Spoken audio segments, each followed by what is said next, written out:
नमस्कार विद्यार्थी मित्रांनो, आपण महाराष्ट्र पोलीस भरतीसाठी संगणक व माहिती तंत्रज्ञान या विषयावर सन 2008 ते 2018 या वर्षी सर्व जे काही प्रश्न विचारलेले आहेत त्या प्रश्नांसाठी आपण एक वेगळी सिरीज सुरू केली होती। यामध्ये आपण सन 2008, 2011 आणि 2013 या वर्षी विचारलेले सर्व प्रश्न विथ डिटेल ऑप्शनल ॲनालिसिस आपण पाहिलेले आहेत। या सध्याच्या व्हिडिओमध्ये आपण सन 2014 या वर्षी जे काही संगणकावरील प्रश्न विचारलेले आहेत हे आपण पाहणार आहोत। हा व्हिडिओ थोडा लेंदी होईल कारण जवळपास 54 प्रश्न आपल्याला या व्हिडिओमध्ये पाहायचे आहेत। यावर्षी सर्वात जास्त प्रश्न संगणकावरती विचारले होते, साधारणतः 54 एकूण प्रश्न आहेत। त्या प्रत्येक प्रश्नाचा आपण बारकाव्याने अगदी प्रत्येक पर्यायासह विथ चित्रासह माहिती, त्याचबरोबर इतर जी अत्यावश्यक माहिती आहे त्याचबरोबर एक्स्ट्रा जी काही माहिती गरजेची आहे ती माहिती देखील आपण या व्हिडिओमध्ये पाहणार आहोत। त्यामुळे कदाचित थोडा व्हिडिओ लेंदी होऊ शकतो, परंतु माहिती गरजेचीच आहे। हेच प्रश्न परत पुन्हा पुन्हा रिपीट होत असतात, त्यामुळे थोडासा वेळ द्या, पण पूर्ण व्यवस्थित व्हिडिओ शेवटपर्यंत पाहाल। सुरुवात करूयात। प्रश्न पहिला आहे स्क्रीनवरती। यामध्ये असं म्हटले, संगणकात यापैकी कोणते उपकरण स्टोरेज डिव्हाइस म्हणून कार्य करत नाही। स्टोरेज डिव्हाइस तुम्हाला माहिती आहे, माहिती साठवण्यासाठीचं उपकरण असतं। मग असं कोणतं उपकरण आहे की जे माहिती साठवण्यासाठी वापरलं जात नाही? हार्ड डिस्क तुम्हाला माहिती आहे, माहिती साठवली जाते। CD मध्ये माहिती साठवली जाते, पेन ड्राईव्ह मध्ये देखील माहिती साठवली जाते, परंतु मॉनिटर हे असं उपकरण आहे ज्यामध्ये माहिती साठवली जात नाही। हे पहा, ही जी काही दिसतंय स्क्रीनवरती, hard disk, RAM, ROM, CD, DVD, tape recorder किंवा टेप म्हणत आपण याला, कॅसेट म्हणायचो आपण पाहिला टेप, त्यानंतर पेन ड्राईव्ह, मेमरी कार्ड आणि फ्लॉपी डिस्क हे सगळे माहिती साठवण्याचे डिव्हाइस आहेत किंवा उपकरण आहेत। मात्र मॉनिटर, ज्याला आपण डिस्प्ले असे म्हणतो, हे माहिती साठवण्याचे उपकरण नाही। यामुळे पर्याय 4 हे पहिल्या प्रश्नाचं उत्तर होतं। पुढचा प्रश्न आहे पहा, प्रश्न क्रमांक 2। यामध्ये संगणकाची क्षमता किंवा स्मृती कोणत्या एककात मोजली जाते? तुम्हाला सर्वांना माहिती आहे, माहिती मोजण्यासाठी किंवा मेमरी मोजण्यासाठी बाईट याचा वापर केला जातो, मात्र संगणकाचा वेग किंवा संगणकाची क्षमता मोजण्यासाठी हर्ट्झचा या एककाचा वापर केला जातो। मी मुद्दाम थोडा स्पीडने घेतोय कारण आपल्याला जास्तीत जास्त प्रश्न कमीत कमी वेळात कव्हर करायचे आहेत। पुढचा प्रश्न आहे पहा, तिसरा। संगणकीय क्षमतेचे 1 GB म्हणजे किती? असा लोहमार्ग पोलीस भरती 2014चा प्रश्न आहे। ऑप्शनवरून पाहायला जर गेलं तर सगळ्याच ठिकाणी 1024 1024 आहेत। बऱ्याच वेळा काय होतं, फक्त एखाद्याच ठिकाणी 1024 असतं, आपण पटकन देऊन मोकळं व्हायचं आहे। परंतु असं जर असेल तर याला स्टेप बाय स्टेप किंवा व्यवस्थितच सोडवावं लागेल। हा तक्ता मी तुम्हाला आधीच्या व्हिडिओमध्ये दाखवला होता, यामध्ये दाखवतोय। यात तुम्हाला माहिती आहे 1 बीट म्हणजेच 0 किंवा 1 असं असतं। असेच 4 बीट एकत्र केले की 1 निबल तयार होतं। असेच 2 निबल किंवा 8 बाईट एकत्र 8 बीट असेल ते 8 बीट एकत्र केले की 1 बाईट तयार होतो। याचप्रमाणे 1 गिगाबाईटमध्ये साधारणतः 1024 मेगाबाइट्स एवढी माहिती साठवली जाते। म्हणून या प्रश्नाचं उत्तर संगणकीय क्षमतेत 1 GB म्हणजे 1024 मेगाबाइट असं उत्तर द्यावं लागेल। म्हणून पर्याय क्रमांक 3 1024 मेगाबाइटाचं उत्तर राहील। चौथा प्रश्न पहा, यामध्ये असं म्हटले, खालीलपैकी फेसबुक संस्थेचे संस्थापक कोण आहेत? सर्वांना माहिती आहे, नव्याने काही नाही आहे, हो की नाही? मार्क झुकरबर्ग हे फेसबुकचे संस्थापक आहेत। त्यांच्याबाबत माहिती आहे पहा, ही कोणत्या क्षेत्राशी संबंधित कंपनी आहे, संस्थापक आहेत, कधी स्थापना केली आहे? 2004 साली। मार्क झुकरबर्ग हे शेजारी दिसतात पहा तुम्हाला, हे मालक आहेत फेसबुक या संस्थेचे। त्यांचे संकेतस्थळ, त्यांचे इतर कंपनी आहेत जसे की इंस्टाग्राम असेल, व्हॉट्सअप असेल इत्यादी, ज्यांची माहिती यामध्ये दिलेली आहे पहा, ही तुम्ही डिटेलमध्ये वाचू शकता। पाचवा प्रश्न आहे पहा, अनुपम अमेय सुपर कम्प्युटर कोणत्या संस्थेने विकसित केलेला आहे, म्हणजे कोणी डेव्हलप केला आहे? हा बार्क, टाटा, सत्यम कम्प्युटर्स किंवा NCRT? का उत्तर द्याल? रेल्वे लोहमार्ग 2014चा प्रश्न पहा, मुंबई। पहा लोगोत दिसते पहा, BARC, Bhabha atomic research centre असं याला आपण म्हणतो। तर पर्याय क्रमांक 1 याचं उत्तर द्याल। आता बार्कच्या बाबत तसंच अनुप सुपर कम्प्युटरच्या बाबत ही माहिती आहे पहा। अनुप हा 5व्या क्रमांकाचा सुपर कम्प्युटर आहे। ट्रॉम्बे येथे याचं इन्स्टॉलेशन केलं। तुम्हाला माहिती आहे ट्रॉम्बे कुठे आहे ते। साधारण त्याचं स्पीड आहे 1.73 टेराफ्लॉप्स, TP म्हणजे टेराफ्लॉप्स म्हणतात त्याला। याची प्रोसेसिंग स्पीड, सगळी डिटेल माहिती दिली आहे पहा तुम्हाला। यात वाचू शकता भाभा ॲटॉमिक रिसर्च सेंटरमध्ये कधी आणि कसा इन्व्हेंट केला गेला आहे. यानंतर पुढचा 6वा प्रश्न आहे, ट्विटर हे कोणत्या प्रकारचे उदाहरण आहे? कशाचे उदाहरण आहे ट्विटर? नोकरी, शिक्षण, सोशल नेटवर्किंग यापैकी नाही. सर्वांना माहिती आहे ट्विटर हे सोशल नेटवर्किंगसाठी वापरलं जातं. ट्विटरची स्थापना 21 मार्च 2006 ला स्थापन केले. ट्विटरचं मुख्यालय आहे सॅन फ्रान्सिस्को, कॅलिफोर्नियातील युनायटेड स्टेटमध्ये. यानंतर CEO आहेत जॅक डोर्सी. त्याचबरोबर संस्थापक आहेत, इतर संस्थापक आहेत पण जॅक डोर्सी सोबत इव्हन विल्यम्स असेल, ब्रिस्टोन्स असेल, नॉर्थ ग्लान्स असेल, हे या कंपनीचे संस्थापक आहेत. आपल्याला ट्विटर कशाचं उदाहरण आहे असं विचारलं, त्यामुळे सोशल नेटवर्किंग हे याचं उत्तर देता येईल. पुढे खालीलपैकी कोणता शब्द संगणकाशी संबंधित नाहीये? डेस्कटॉप, माऊस, इथे कीबोर्ड असायला होता, दोन्ही एकच झालेत पहा. आपण संगणकाचे पार्ट्स पाहूयात. CPU आहे, मॉनिटर आहे, माऊस आहे आणि कीबोर्ड आहे. हे सगळे संगणकाचे पार्ट्स आहेत. पण सेल्फी येत आहे का संगणकात? तर नाही. मग याचं उत्तर काय झालं? पर्याय क्रमांक 4. पुढचा, इंटरपोलचे मुख्यालय कोणत्या ठिकाणी आहे? आता इंटरपोल आणि पोलीस भरती याच्याशी काही संबंध आहे का? तर आहे. कारण इंटरपोल या शब्दाचं पूर्ण रूप जर पाहिलं तुम्ही तर या पद्धतीने आहे पहा. International criminal police organisation. यातला इंटर आणि यातला पोलीस मधला POL या पद्धतीने इंटरपोल हा शब्द तयार होतो पहा. बऱ्याच जणांना माहित नसेल, हा इंटरपोलचा लोगो आहे. ही एक जागतिक संघटना आहे, म्हणजे आंतरराष्ट्रीय लेवलला पोलीस सहकार्य किंवा पोलीस सहयोग संघटना आहे. जगभरात एकूण 188 देश इंटरपोलचे सदस्य आहेत. प्रामुख्याने आंतरराष्ट्रीय गुन्हेगारांना पकडण्यासाठी इंटरपोलचं कार्य असतं. म्हणजे एखादा दुसऱ्या देशातील गुन्हेगार तिसऱ्या देशात किंवा भारतात एखाद्या दुसऱ्या देशातून गुन्हेगार जर आणायचा असेल तर आपल्याला इंटरपोलची परमिशन घ्यावी लागते किंवा इंटरपोल सोबत कार्य करावं लागतं. याबाबत अजून थोडीशी माहिती पाहूया इंटरपोलच्या बाबत. इंटरपोलचे मुख्यालय फ्रान्समधील लियॉन्स या शहरात आहे पहा, किंवा लियॉन असं म्हणलं जातं. त्याचप्रमाणे इतर एकूण 187 कार्यालय जगभरात आहेत. एकूण 188 देश इंटरपोलचे सदस्य आहेत. ही संघटना प्रामुख्याने लोकांच्या सुरक्षेसाठी, दहशतवाद, संघटित म्हणजे ऑर्गनाइज क्राईम असं म्हणतो आपण याला, माणसांच्या विरोधातील गुन्हे जे असतील, पर्यावरणाविरोधातील गुन्हे असतील, युद्ध, शस्त्र तस्करी, त्यानंतर माणसांची तस्करी ज्याला मानवी तस्करी म्हणतो आपण, अंमली पदार्थ तस्करी म्हणजे ड्रग्सच्या रिलेटेड, त्याचबरोबर संगणकाच्या बाबत जे काही गुन्हे होतात यावर काम करते. त्यामुळे इंटरपोलचे मुख्यालय असं विचारलं, इंटरपोलचे मुख्यालय कुठे आहे यावरून आपण उत्तर देऊ शकतो फ्रान्समधील लियॉन्स. आपल्याला फ्रान्स पर्याय क्रमांक 1 याचं उत्तर देता येईल. पुढचा प्रश्न आहे पहा, संगणकामध्ये रॅम या शब्दाचे पूर्ण रूप काय आहे? शेजारी दिसते पहा तुम्हाला, रॅम म्हणजे रँडम ॲक्सेस मेमरी. त्यामुळे पर्याय क्रमांक 2 रॅम असं याचं उत्तर देता येईल. मदरबोर्डवरती या पद्धतीने रॅम बसवली जाते, ज्यामध्ये संगणकाचा स्पीड किंवा वेग वाढवायचा असेल त्याची साईज डबल ट्रिपल अशी वाढवली जाते. पुढचा 10वा प्रश्न आहे पहा, 3G या शब्दाचे पूर्ण रूप काय आहे? बरोबर, सगळ्यांना माहिती आहे 3G म्हणजे काय? थर्ड जनरेशन किंवा तिसरी पिढी असं म्हणतो आपण. यामध्ये होतं काय? वायरलेस नेटवर्किंग टेलिकम्युनिकेशन म्हणजे मोबाईल नेटवर्कशी रिलेटेड ही तिसरी पिढी किंवा थर्ड जनरेशन आहे. ही GPRS ते एज हे रेंज आहे. आपल्याला याच्याशी जास्त काही घेणं देणं नाही आहे, बट फास्ट डेटा ट्रान्सफरसाठी GPRS ते 2.75 म्हणजे थर्ड जनरेशनच्या थोडंसं कमी, 3Gच्या थोडं कमी हे एज नेटवर्क होतं.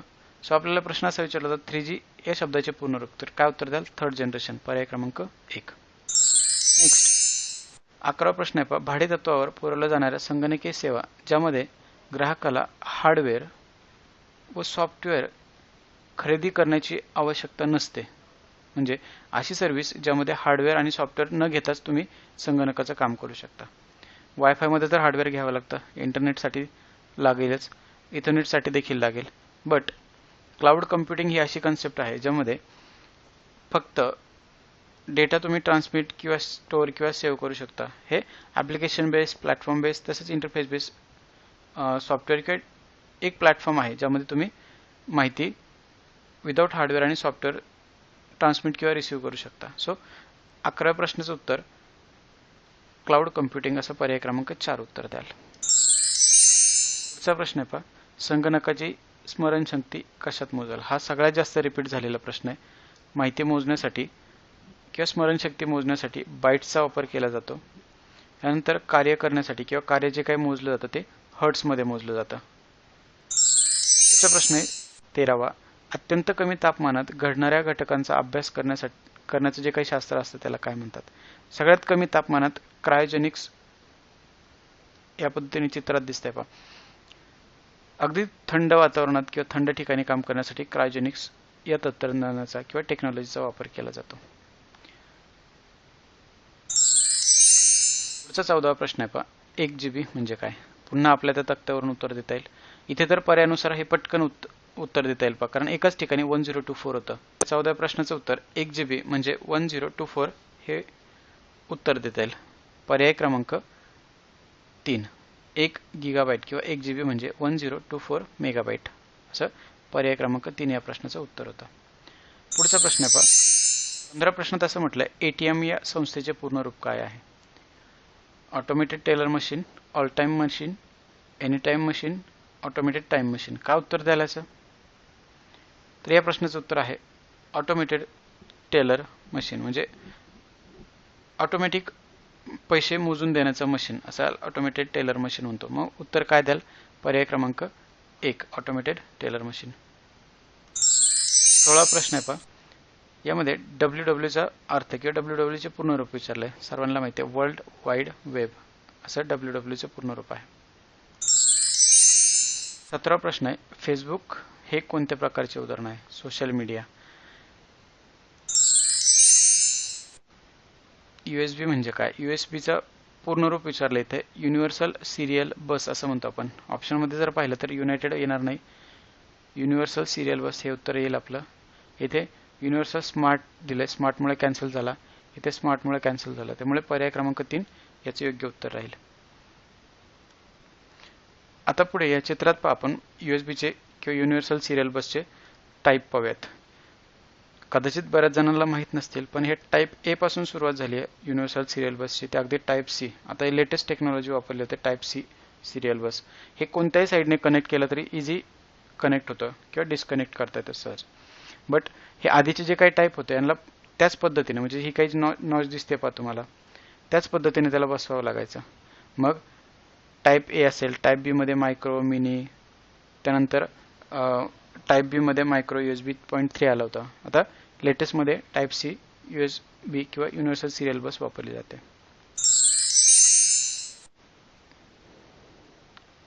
संगणकासोबत इलेक्ट्रॉनिक संसाधने जोडण्यासाठी सर्वसाधारणपणे कोणत्या पोर्टचा वापर केला जातो?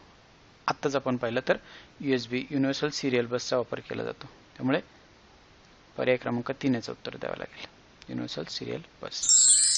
दुसरा प्रश्न आहे, खालीलपैकी कोणत्या अँटीव्हायरसचे किंवा अँटीव्हायरस सॉफ्टवेअर आहे? मॅकफ्री, क्रिस्टल स्मार्ट, लोटस नोट किंवा लाईफलाईन. कोणते यातलं अँटीव्हायरसचे सॉफ्टवेअर आहे? तर मॅकफ्री हे अँटीव्हायरस आहेत किंवा अँटीव्हायरसचा सॉफ्टवेअर आहे. चित्रात दिसत आहेत पहा तुम्हाला, हे एकूण सगळे अँटीव्हायरसचे प्रकार आहेत. यात अजूनही नव्याने ॲड होतात, बट हे जे काही महत्त्वाचे पॉप्युलर्स आहेत ज्यात आपण म्हणूयात AVG म्हणूयात, त्याचबरोबर ॲडवेअर असतं, पांडा आहे, नॉर्मॅन आहे, त्यानंतर हे बुलगार्ड आहे, ESGT आहे, ह्याचबरोबर पॉप्युलरली जास्त विचारलं मॅकफ्री आहे बघा, मॅकफ्री देखील वापरला जातो. हे सर्व अँटीव्हायरस सॉफ्टवेअरचे प्रकार आहेत. तर मग खालीलपैकी प्रश्न असा होता आपल्याला, खालीलपैकी अँटीव्हायरस सॉफ्टवेअर कोणतं आहे, म्हणजे पर्यायापैकी कोणता अँटीव्हायरसचा प्रकार आहे? तर मॅकफ्री हे अँटीव्हायरसचा प्रकार आहे. नेक्स्ट 21वा प्रश्न असा म्हणतोय, खालीलपैकी कोणते संगणकाचे इनपुट डिव्हाइस नाही? इनपुटचा अर्थ काय होतो? ज्या प्रकारे आपण माहिती आत भरतो किंवा माहिती संगणकात दिली जाते त्याला आपण इनपुट म्हणतो, आणि संगणकाकडनं माहिती घेतली त्याला आपण आउटपुट म्हणतो. मग कीबोर्ड, स्कॅनर, माऊस की प्रिंटर यातलं कोणतं आहे पहा. या तक्त्यात जर पाहिलं तर इनपुट उपकरणं दिसतात पहा तुम्हाला. कीबोर्ड असेल, वेबकॅम असेल, जॉयस्टिक असेल, स्कॅनर असेल, बारकोड रीडर असेल, ऑप्टिकल पेन असेल, या सर्वांद्वारे माहिती आत घेतली जाते म्हणून याला इनपुट म्हणतो आपण. याचबरोबर आउटपुट म्हणजे माहिती बाहेर घेतली जाते संगणकातनं. हेडफोन असेल ज्याद्वारे आपण आवाज बाहेर ऐकू शकतो, स्क्रीन असेल, प्रिंटर असेल, लेझर प्रिंटर असेल, त्याचबरोबर स्पीकर्स असतील, यातनं आपण माहिती आउट घेतो किंवा बाहेर घेतो, त्यामुळे याला आउटपुट उपकरण म्हणतो. अशी काही आहेत उपकरणं ज्यामध्ये माहिती आत पण देतो आणि बाहेर पण घेतो, म्हणजे इनपुट पण आहे आणि आउटपुट आहेत. जसं की टच स्क्रीन असेल ज्याद्वारे आपण माहिती टच करून आत देतो, त्याचबरोबर स्क्रीनवर चित्रात पाहतो, म्हणजे देणं आणि घेणं या पद्धतीचे उपकरण आहेत बोथ. आपल्याला प्रश्न असा विचारला होता, खालीलपैकी कोणते संगणकाचे इनपुट डिव्हाइस नाही किंवा उपकरण नाही? तर या प्रश्नाचं उत्तर काय द्याल? प्रिंटर. प्रिंटर आपण बाहेर माहिती घेतो, त्यामुळे प्रिंटर हे आउटपुट डिव्हाइस आहे. आपल्याला इनपुट डिव्हाइस नसलेला पर्याय निवडायचा होता. कीबोर्ड, स्कॅनर आणि माऊस हे इनपुट आहेत, बट प्रिंटर हे आउटपुट डिव्हाइस आहे. खालीलपैकी कोणते स्टोरेज डिव्हाइस नाही, म्हणजे माहिती साठवण्याचं डिव्हाइस नाही आहे? Floppy disk, pen drive, CD हे सगळे माहिती साठवण्याचे उपकरण आहे. पण माऊसमध्ये माहिती साठवली जाते का? नाही. माऊस इनपुट उपकरण आहे. हे माहिती साठवण्याचे डिव्हाइसेस किंवा उपकरण आहेत, आपण आधी पाहिले होते, तर एकदा तुम्ही पाहू शकता यावर नजर टाकून. पुढे 23वा प्रश्न आहे पहा. इंटरनेट अॅनालॉग व डिजिटल सिग्नलचे एकमेकात रूपांतर करून संगणक प्रणालीमध्ये माहितीची देवाणघेवाण करण्यासाठी कोणते उपकरण वापरते? Modem, intercom, webcam, pen drive. तुम्हाला माहिती आहे पेन ड्राईव्ह तर नाही येणार, पेन ड्राईव्ह स्टोरेज डिव्हाइस आहे. इंटरकॉम, वेबकॉम हे येणार नाही, तर मोडेम येईल. कारण मोडेम हे अॅनालॉगचं डिजिटल आणि डिजिटलचं अॅनालॉग करतं पहा. या पद्धतीने ज्यावेळेस आपण एखाद्या व्यक्तीशी फोनवर बोलतो त्यावेळेस आपला आवाज असाच्या असा ट्रान्समिट केला जात नाही, त्याला ती अॅनालॉग आवाज डिजिटलमध्ये कन्वर्ट केला जातो. बरं, त्याला 1010ची भाषा कळणार नाही, त्यामुळे त्याला परत पुन्हा अॅनालॉगमध्ये डिजिटलमध्ये कन्वर्ट करून दिलं जातं पहा. ह्या चित्रात जर पाहिलं तुम्ही, एखाद्या संगणकातून माहिती जर दाखवायची असेल, संगणकात माहिती 101010 या प्रकारात असते, जी डिजिटलमध्ये असते. ती पाठवताना आपल्याला टेलिफोन लाईन किंवा एखाद्या केबलचा वापर करावा लागतो. तर मग ह्यासाठी 1010ची माहिती अशी पाठवता येत नाही, त्यामुळे त्याला व्होल्टेजच्या रूपात कन्वर्ट केलं जातं. मग 0.5 ते 1 व्होल्टेजच्या दरम्यान याची माहिती असते. ही माहिती पुन्हा ह्या मोडेममधनं पुन्हा त्याला डिजिटलमध्ये रूपांतर केलं जातं. मग जसं इकडे जसा पाठवला होता आपण 10101, हीच माहिती परत पुन्हा इथे दिसली पाहिजे.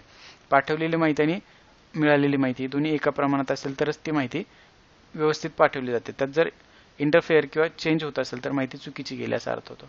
त्यामुळे मोडेम याला मॉड्युलेटर आणि डिमॉड्युलेटर यापासून तयार केला जातो पहा. मोडेम, मॉड्युलेटर आणि डिमॉड्युलेटर याची सुरुवातीची 3 अक्षरं वापरून.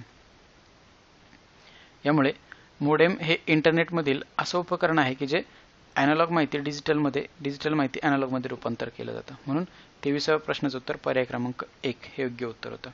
बाकी इतर इंटरनेटसाठी वापरले जाणारे उपकरण आहेत पहा. मग त्यात क्लायंट असेल, मोडेम असेल, स्विच असेल, सर्व्हर असेल, राउटर असेल, वायरलेस डिव्हाइसेस असतील, हे सगळे या चित्रात माहिती दिलेली आहे. पुढचा 24वा प्रश्न आहे पहा. प्रश्न असा म्हणतोय, ज्या मेमरीत जतन करण्यात आलेली माहिती संगणक बंद केला तरी तशीच राहते व जिच्यामध्ये बदल करता येत नाही अशी मेमरी कोणती? साहजिकच आहे, रॅम आणि रॉम यावर प्रश्न नेहमी विचारला जातो. लक्षात ठेवायला सगळ्यात सोपं आहे. रॅम ही मेमरी तात्पुरत्या स्वरूपाची असते, तर रॉम रीड ओनली मेमरी म्हणजे पर्याय क्रमांक 2 ही अशी मेमरी आहे की जी संगणक बंद जरी केला तरी त्यातली माहिती अशीच अशी ठेवली जाते पहा. चित्रात तुम्हाला अजून क्लिअर होईल पहा. ही जी काही दिसते तुम्हाला स्क्रीनवरती या साईडला तुमच्या डाव्या बाजूला, ही रीड ओनली मेमरी आहे. ही कायमस्वरूपी माहिती जरी संगणक बंद केला तरी त्यातली माहिती इरेज होत नाही. बट ही जी काही आहे रँडम ॲक्सेस मेमरी, ज्याला आपण रॅम म्हणतो, यामधील माहिती तुमचे संगणक चालू असताना जर अचानक लाईट गेली, तुमच्याकडे पॉवरसाठी बॅकअप नसेल, तर तुम्ही जे काही काम करताय त्या फाईलमधली माहिती इरेज होऊन जाते. त्यामुळे रॅम ही तात्पुरत्या स्वरूपातील मेमरी, तर रीड ओनली मेमरी किंवा रॉम असं म्हणत, ही रॉम परमनंट लाईट जरी गेली किंवा पॉवर फेल्युअर जरी आलं तरी त्यात माहिती इरेज होत नाही. प्रश्न असा होता, संगणक बंद केला तरी तशीच राहते व ज्यामध्ये बदल करता येत नाही अशी मेमरी म्हणजे काय? म्हणजे पॉवर फेल्युअर झाल्यानंतर माहिती तशीच राहिली पाहिजे. काय उत्तर द्यायचं? रीड ओनली मेमरी म्हणजे रॉम, असा पर्याय क्रमांक 2 याचं उत्तर होतं. पुढे 25वा प्रश्न आहे, खालीलपैकी हा किंवा कोणता सहसा वापरला जाणारा ब्राउझर आहे? तर ब्राउझरची उदाहरणं पाहूयात आपण, त्यावरून उत्तर देता येईल. Internet Explorer, Microsoft Edge, Firefox, Safari, Google Chrome इत्यादी वेगवेगळ्या प्रकारचे ब्राउझर्स आहेत. आपल्याला ऑप्शनवरून जर पाहिलं तर मायक्रोसॉफ्ट कंपनीचा इंटरनेट एक्सप्लोरर हे सहसा वापरलं जाणारं ब्राउझर आहे. त्यामुळे पर्याय क्रमांक 2 याचे योग्य उत्तर होतं. पुढे आहे पहा, मालवेअर व स्पायवेअरच्या धोक्यापासून संगणकास वाचवण्याच्या प्रणालीला काय म्हणतात? फायरवॉल असं म्हटलं जातं पहा. या पद्धतीने चित्रात दिसताना अगदी फायरवॉल हे जे चित्र आहे पहा, हे काय काम करतं पहा. ज्यावेळेस इंटरनेटवरनं माहिती आपल्या संगणकात डाउनलोड करतो आपण, त्यावेळेस त्या माहितीबरोबर व्हायरस तसंच इतर जी काही हार्मफुल माहिती असते ही माहिती अडवण्यासाठी ॲक्च्युअलमध्ये फायरवॉल म्हणजे जी काही वॉल असते, भिंत असते, ही धोकेदायक माहिती असते ही अडवते आणि जी गरजेची माहिती आहे तीच आपल्याला आपल्यापर्यंत पोहोचवत असते. जसे की मालवेअर आणि स्पायवेअर यांना अडवून आपल्याला जी गरजेची माहिती आहे तीच संगणकापर्यंत पोहोचवली जाते. मग हे काम कोण करतं? त्याचं उत्तर आहे फायरवॉल, पर्याय क्रमांक 2. पुढे 27वा प्रश्न पहा, खालीलपैकी कोणता एक उपकरण नाहीये म्हणजे आउटपुट उपकरण डिव्हाइस नसलेलं कोणतं पहा. कोणतं उपकरण नाही output? Monitor, printer, speaker, headphone की स्टायलस? काय उत्तर द्याल? मॉनिटरमध्ये आपण आउटपुट घेऊ शकतो किंवा पाहू शकतो. प्रिंटरमध्ये देखील प्रिंट काढून पाहू शकतो. स्पीकरमध्ये तर आउट मिळतं, आपल्याला ऐकायला मिळतं. पण स्टायलस आहे का? तर नाही. स्टायलस म्हणजे काय पहा, चित्रात दिसेल तुम्हाला. या पद्धतीचा पेन असतो ज्यामध्ये आपण स्क्रीनवरती लिहू शकतो, त्याला स्टायलस म्हणतात. तर स्टायलस हे कशात येईल मग? स्टायलस हे आउटपुटमध्ये नेता स्टायलस इनपुटमध्ये येईल पहा. याला ऑप्टिकल पेन असं देखील म्हणतात. 28वा प्रश्न पहा, 1 किलोबाईट. या प्रश्नाचं उत्तर तुम्ही द्याल अगदी बरोबर ह्यावरून. 1 किलोबाईट म्हणजे आपल्या तक्त्यात जरी पाहिलं तर 1 किलोबाईटमध्ये 1024 बाईट, पर्याय क्रमांक 3 असे याचे उत्तर होतं. पुढचा 29वा प्रश्न पहा, रॅम या शब्दाचे पूर्णरूप. रॅमचं पूर्णरूप काय आहे? तर चित्रात दिसते ही रॅम, याला रँडम ॲक्सेस मेमरी असं म्हणतात. बरोबर, म्हणजे पर्याय क्रमांक काय येईल पहा, रँडम ॲक्टिव्ह येईल का? नाही येणार. रँडम एनी येईल का? नाही येणार. रीड अँड मॅनेज नाही येईल का? तर पर्याय क्रमांक 1 रँडम ॲक्सेस मेमरी हेच योग्य उत्तर राहील. याला ऑप्शननुसार देखील एलिमिनेट करता येईल, बट तेवढा शांततेत पेपर सोडवला पाहिजे. सो रँडम ॲक्सेस मेमरी, पर्याय क्रमांक 1 याचं उत्तर होतं. पुढचा 30वा प्रश्न आहे पहा. यामध्ये असं म्हटलंय, टच स्क्रीन हे कोणत्या प्रकारचं उदाहरण आहे? यामध्ये आपण माहिती घेऊ पण शकतो आणि माहिती देऊ पण शकतो. त्यामुळे टच स्क्रीन हे इनपुट तसेच आउटपुटचं उदाहरण आहे पहा, ज्यात आपण माहिती देतो आणि माहिती घेतो. यामुळे पर्याय क्रमांक 3 इनपुट आउटपुट या दोन्हींचे उदाहरण आहे. 31वा प्रश्न असं म्हणतोय, बातमीपत्रक ज्याला आपण न्यूज लेटर असं म्हणतो, प्रकाशित करण्यासाठी कोणत्या प्रकारच्या प्रोग्रामचा वापर केला जातो? एक्सेल, पीपीटी, एलपीटी की डीटीपी? तर डीटीपी डेस्कटॉप पब्लिशिंग हे एक सॉफ्टवेअर किंवा एक प्लॅटफॉर्म आहे ज्यामध्ये आपण माहिती एडिट किंवा फोटो, त्याचप्रमाणे न्यूज लेटर जे लेटर हेड असतं, वेगवेगळ्या फॉन्ट साईज असतात, वेगवेगळे कलर्स असतात, वेगवेगळी चित्र असतात, हे एडिट किंवा मिक्सिंग करण्यासाठी डीटीपी या तंत्रज्ञानाचा किंवा प्रोग्रामचा वापर केला जातो पहा. या पद्धतीने वेगवेगळ्या स्केलनुसार, वेगवेगळ्या फॉन्टमध्ये, वेगवेगळ्या रंगात न्यूज लेटर तयार केलं जातं. त्यामुळे याचं उत्तर डीटीपी डेस्कटॉप पब्लिशिंग असा याचा फुल फॉर्म येतो. सो डीटीपी पर्याय क्रमांक 3 याचं उत्तर राहील. पुढचं पहा, फेसबुक हे कोणत्या प्रकारचे उदाहरण आहे? तर सोशल मीडिया हे सर्वांना माहिती आहे. पुन्हा फेसबुकच्या बाबत माहिती आहे, तुम्ही वाचू शकता. त्यानंतर इंटरनेटमध्ये WWW म्हणजे काय आहे? तर वर्ल्ड वाईड वेब. कुठे पहा? पर्याय क्रमांक 3 वर्ल्ड वाईड वेब. रिपीटेड जे काही क्वेश्चन्स आहेत मी थोडे स्पीडमध्ये घेत होते. कार्यालयीन कामकाजात पत्रव्यवहारासाठी कोणता प्रोग्राम वापरला जातो? सर्वांना माहिती आहे, पत्रव्यवहारासाठी काय वापरलं जाईल? मायक्रोसॉफ्ट ऑफिस, ज्याला MS ऑफिस असं म्हणतो आपण. MS म्हणजे मायक्रोसॉफ्ट ऑफिस, हे पत्रव्यवहारासाठी वापरलं जातं. आता MS ऑफिसमध्ये काय काय येतं? MS ऑफिसमध्ये एक्सेल आहे, note, outlook, word, power point, access, publisher आणि लिंक हे या पद्धतीने मायक्रोसॉफ्ट ऑफिसचे सब पार्ट किंवा सब डिव्हाइसेस आहेत. या वेगवेगळी कामं केली जातात. जसं वर्डमध्ये फाईल तयार करणं, एडिट करणं, पॉवर पॉईंटमध्ये प्रेझेंटेशन तयार करणं, त्याचबरोबर इतर जे काय आहेत यात वेगवेगळी कामं केली जातात, जसे की एक्सेलमध्ये गणिती क्रिया किंवा टेबलच्या सहाय्याने माहिती साठवणं असं. 35वा प्रश्न आहे, SMS या शब्दाचा अर्थ काय आहे? शॉर्ट मेसेज सर्व्हिस असं म्हटलं जातं SMS ला. मोबाईलवरनं ज्या आपण SMS पाठवतो ना, ह्या SMS चा पूर्ण रूप आहे शॉर्ट मेसेज सर्व्हिस. याचं उत्तर काय द्याल? पर्याय क्रमांक 1. बऱ्याच जणांना वाटलं असेल स्लो असेल, स्टार्ट असेल, स्पीड असेल, तर अजिबात नाही. याला शॉर्ट मेसेज, कमीत कमी छोट्यात छोटा मेसेज आपण पाठवतो, शॉर्ट मेसेज. कम्प्युटरमधील CPU म्हणजे काय हे माहिती आहे, सेंट्रल प्रोसेसिंग युनिट. पर्याय क्रमांक 2 याचं उत्तर राहील. पुढचा प्रश्न 36वा प्रश्न आहे, संगणक प्रणालीत रॅमचे पूर्णरूप. रॅमचे पूर्णरूप माहिती तुम्हाला, रँडम ॲक्सेस मेमरी. पर्याय क्रमांक काय द्यायचा? पर्याय क्रमांक 1 उत्तर येईल. ठीक आहे. पुढे संगणक प्रणालीत रॉम या शब्दाचा, रॉमचा अर्थ काय होतो माहिती आहे सर्वांना, रीड ओनली मेमरी आहे का? रँडम ॲक्सेस तर रॅमसाठी वापरतो आपण.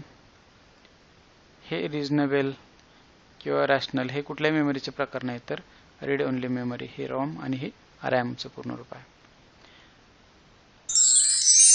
पुढचा ATM या संज्ञेचे अचूक रूप म्हणजे पूर्ण रूप काय? याचं उत्तर आपण आधीच दिले पहा, ऑटोमेटेड टेलर मशीन. बरोबर ना? पर्याय क्रमांक 3 असायचं, सॉरी पर्याय क्रमांक 2 असायचं उत्तर दिले आपण पहा. टाइम मशीन नाही आहे, टाईप मशीन पण नाही आहे, ऑटोमॅटिक टेलर मनी पण येत नाही त्यात, त्यामुळे ऑटोमेटेड टेलर मशीन हे बाय ऑप्शन पण जाऊ शकतो आपण. पुढचा 40वा प्रश्न आहे पहा. 40वा प्रश्न तसं म्हटलंय, संगणकातील CPUचे विस्तारित रूप. पुन्हा रिपीटेड प्रश्न आहे, सेंट्रल प्रोसेसिंग युनिट. पर्याय क्रमांक 3. 41वा प्रश्न आहे पहा. यामध्ये असं म्हटलंय, विंडोजची संगणक प्रणाली कोणत्या कंपनीने विकसित केली आहे? विंडोज कोणत्या कंपनीची प्रणाली आहे? तर मायक्रोसॉफ्ट. कारण विंडोजच्या वरतीच लिहिलं जातं पहा, मायक्रोसॉफ्ट विंडोज असं म्हणतो आपण. सो मायक्रोसॉफ्ट कंपनीची संगणक प्रणाली आहे. विंडोजचे व्हर्जन्स किंवा इव्होल्युशन्स आहेत पहा. विंडोज 1995 पासून विंडोज 1, 92 विंडोज 3.1, 95 साली विंडोज 95 आलं, 2001 ला विंडोज XP आलं, 2006 ला विंडोज विस्टा आलं, 2009 ला विंडोज 7 आलं, 2012 ला विंडोज 8, 2015 ला विंडोज 10. म्हणजे 2015 पासून आपण विंडोज 10 हे व्हर्जन वापरतोय पहा विंडोजचं. सध्या देखील आपण विंडोज 10 यावर कार्य करतोय, त्यामध्ये अपडेट होत राहतील पुढे. फेसबुक, ट्विटर या साइट्स कोणत्या प्रकारातील आहेत? तर ते सोशल मीडियातील आहेत हे आपल्याला माहिती आहे. पर्याय क्रमांक 1 याचं योग्य उत्तर आहे. इतर सोशल मीडियाचे जे काही ॲप्लिकेशन्स आहेत ज्याला आपण फेसबुक म्हणतो, ट्विटर म्हणतो, स्काईप म्हणतो, लिंक्डइन म्हणतो, त्याचबरोबर फ्लिकर, थंबलर इत्यादी जे काही वेगवेगळे आहेत ब्लॉगर असेल, हे सगळे सोशल मीडिया ॲप्लिकेशन्स आहेत. जास्त पॉप्युलर जे आहेत तेच लक्षात ठेवा. अँड्रॉइड काय आहे? सर्वांना माहिती आहे, अँड्रॉइड ही ऑपरेटिंग सिस्टीम आहे. अँड्रॉइड ऑपरेटिंग जी काही सिस्टीम आहे ऑपरेटिंगची, याचे व्हर्जन्स आहेत पहा, वेगवेगळ्या टप्प्याटप्प्यात किंवा वेगवेगळ्या सालपासून त्याचे इव्होल्युशन्स होत गेलेत पहा. मग 2008 असेल अल्फाचं, 2009 ला बीटा, 2009 ला कपकेक, 2009च्याच एंडिंगला आलं होतं डोनट, त्याचबरोबर इक्लेअर पण व्हर्जन आलं होतं. त्यानंतर 2010च्या सुरुवातीला फ्रायो, 2010च्या एंडिंगला जिंजर ब्रेड म्हणून आलं होतं, 11ला हनीकुंब आलं होतं, 2011च्या एंडिंगला आईस्क्रीम सँडविच व्हर्जन होतं, त्यानंतर 2012ला जेली ब्रेन हे व्हर्जन आलं, 13 साली किटकॅट हे व्हर्जन आणलं, 14ला लॉलीपॉप, 2015ला मॅशमेलो आलं होतं, 16ला याला नोगट म्हणत होते, त्यानंतर ओरिओ हे 2017चं व्हर्जन होता. आता 2021 साली कोणतं व्हर्जन चालू आहे याचं उत्तर मला तुम्ही कमेंट बॉक्समध्ये द्याल. अँड्रॉइडचं किंवा अँड्रॉइड ऑपरेटिंग सिस्टीमचं सध्या लेटेस्टवालं व्हर्जन कोणतं आहे याचं उत्तर तुम्ही कमेंटमध्ये द्याल. कारण 2014चा प्रश्न होता, 2014ला अँड्रॉइड हे काय आहे असा प्रश्न होता, त्यामुळे याचं उत्तर ऑपरेटिंग सिस्टीम द्याल. हे तुम्हाला इव्हॉल्युशन्स दाखवलेत, कशा पद्धतीने ऑपरेटिंग सिस्टीम बदलत गेल्यात. प्रश्नाचं उत्तर तुम्ही कमेंट बॉक्समध्ये द्याल. पुढचा प्रश्न आहे 44. यामध्ये खालीलपैकी कोणते आउटपुट डिव्हाइस नाही असं म्हटलंय? Keyboard, monitor, mouse, light pen. Light pen हे इनपुट डिव्हाइस आहे का आउटपुट डिव्हाइस आहे पहा? आपल्याला असं विचारलंय आउटपुट डिव्हाइस आहे असं विचारलंय, तर कीबोर्ड हे इनपुट आहे, माऊस हे देखील इनपुट आहे, लाईट पिन हे देखील इनपुट आहे, मॉनिटर हे एक आउटपुट उपकरण आहे ज्यामध्ये आपण माहिती बाहेर घेऊ शकतो. बाकी या टेबलवरून तुम्ही लक्षात ठेवू शकता इनपुट काय आहे आणि आउटपुट काय आहे. हे पहा, हे लाईट पेन. बऱ्याच जणांना लाईट पेन नक्की काय आहे माहित नसेल, तर या पद्धतीने लाईट पेन असतात ज्याच्या साहाय्याने आपण लेझरच्या मदतीने एखादा पॉइंट हायलाइट करू शकतो. 45वा प्रश्न आहे पहा पुढे. यामध्ये असं म्हटलंय टिंबटिंब व्यक्तीला संगणकाचा जनक असं म्हणतात. कोणत्या व्यक्तींना संगणकाचा जनक म्हणतात, तर चार्ल्स बॅबेज यांना संगणकाचे जनक असं म्हटलं जातं. हे आहेत चार्ल्स बॅबेज. 1 नॅनोमीटर म्हणजे किती? अर्थात हा मेजरमेंट मधलं एकक आहे. हे देखील संगणकात मोजलं जातं. या संगणकात प्रश्नात म्हणता येईल याला. टेबल दिसतोय पहा. 1 नॅनोमीटर म्हणजे किती? इथे दिसतंय पहा. हे नॅनोसाठी 10⁻⁹ म्हणजे पर्याय क्रमांक 3 याला 1 नॅनोमीटर म्हणतात. मग -3ला काय म्हणतो आपण? मिली म्हणतो पहा. -6ला काय म्हणतो आपण? इथे पहा -6 मायक्रो. आणि -12ला काय म्हणतो आपण? पिको. बाकीचे जे काही एकक आहेत ह्यावरून तुम्ही एकदा नजर टाकून घ्या. हेक्सापासून ते अगदी आटोपर्यंत आहेत पहा. त्याचे सिम्बॉल्स पण आहेत पहा. मायक्रो, म्यू, एम, डी कसं दाखवलं जातं. याचं उत्तर काय? पर्याय क्रमांक 3. 47वा प्रश्न पहा. 47व्या प्रश्नात असं म्हटलंय खालीलपैकी कोणता पर्याय ब्राउझर आहे? Firefox, Facebook, firewall, Google. ब्राउझरचे उदाहरण आपण या चित्रातून सांगू शकतो. आधी पण पाहिलं होतं पहा. फक्त इथं फायरफॉक्स हे आहे म्हणजे या चित्रातील दिसणारा. बाकी फायरवॉल, फेसबुक आणि गुगल हे ब्राउझर मध्ये येत नाहीत. गुगल हे सर्च इंजिन आहे. विकिपीडियाचे मुख्य प्रवर्तक कोण आहेत पहा. म्हणजे सीईओ किंवा एमडी म्हणत. हा आहे विकिपीडियाचा लोगो. फाउंडर कोण आहेत विकिपीडियाचे? चित्रात दिसत आहेत पहा. हे आहेत जिमी वेल्स यांनी 20 जून 2003ला विकिपीडियाची स्थापना केली होती. आपल्याला जी काही माहिती हवी असते ती माहिती आपण इझिली विकिपीडियावर जाऊन शोधू शकतो. बरीचशी अशी खूप कमी माहिती की जी विकिपीडियावर मिळत नाही. जवळपास सगळीच माहिती विकिपीडियावरती मिळते. याचं हेडक्वार्टर आहे सॅन फ्रान्सिस्को USA मध्ये. सॅन फ्रान्सिस्को कॅलिफोर्नियातील USA मध्ये आहे. सो विकिपीडियाचे मुख्य प्रवर्तक जर विचारलं तर या प्रश्नाचं उत्तर काय द्याल? Jimmy Wales. पर्याय क्रमांक 1. यानंतर पुढे 49वा प्रश्न आहे. खालीलपैकी कोणते मायक्रोसॉफ्ट ऑफिसचा भाग नाही? ऑफिसमध्ये काय काय येत नाही पण मायक्रोसॉफ्ट ऑफिसमध्ये, तर ॲडोब रीडर हा PDF रीड करण्यासाठी वापरला जातो. तो ऑफिसमध्ये येत नाही. आपण आधी पाहिलं होतं ऑफिसचे जे part Excel, Outlook, Word, Access. तर यातलं ॲक्सेस, एक्सेल, पॉवर पॉईंट. इथे पॉवर पॉईंट हे सगळे मायक्रोसॉफ्ट ऑफिसच्या प्रकारे, पण हे ॲडोब यात येत नाहीये. ॲडोब रीडर हा मायक्रोसॉफ्टचा पार्ट नाहीये. त्यामुळे पर्याय क्रमांक 4 याचं उत्तर राहील. 50वा प्रश्न पहा. मोबाईल फोनच्या परिभाषेत सिम चा अर्थ काय होतो? आपण जे मोबाईल मध्ये टाकतो ना सिम कार्ड, याला सिम कार्ड म्हणतो आपण. त्यातल्या SIM सिमचा अर्थ किंवा पूर्ण रूप विचारलंय. काय उत्तर द्याल? तर याचं उत्तर आहे पहा सबस्क्रायबर आयडेंटिटी मॉड्यूल. पर्याय क्रमांक 1. आता आपण सिमच्या बाबत माहिती घेऊया. इथे पूर्ण रूप दिलंय पहा सबस्क्रायबर आयडेंटिफिकेशन किंवा आयडेंटिटी पण म्हणू शकतो आपण याला, आणि मॉड्यूल. बट इथे सबस्क्रायबर आला पाहिजे, सर्व्हिस येणार नाही, सबस्क्रिप्शन पण देखील येणार नाही. सो पर्याय क्रमांक 1 याचं उत्तर होतं. यामध्ये वर्जन दिसतंय पहा. हे मिनी सिम आहे, मायक्रो सिम आहे, नॅनो सिम आहे आणि हे ई सिम. सध्या हे लेटेस्ट टेक्नॉलॉजी आहे. भारतात अजूनही नॅनो सिमच वापरलं जातं पहा. 51व्या प्रश्नात असं म्हटलंय खालीलपैकी टिंबटिंब हे वेब सर्च इंजिन नाही. आता सर्च इंजिन वरती प्रश्न विचारलाय, मग याबद्दल माहिती घेऊयात आपण पहा. Search engine Google, Yahoo, Ask, Bing, Baidu हे सर्च इंजिनचे प्रकार आहेत पहा. यामध्ये गुगल येतं, याहू येतं, बिंग पण आहे पहा. इथे चित्रात दिसतंय पहा तुम्हाला. मात्र ईबे हे सर्च इंजिन नाहीये.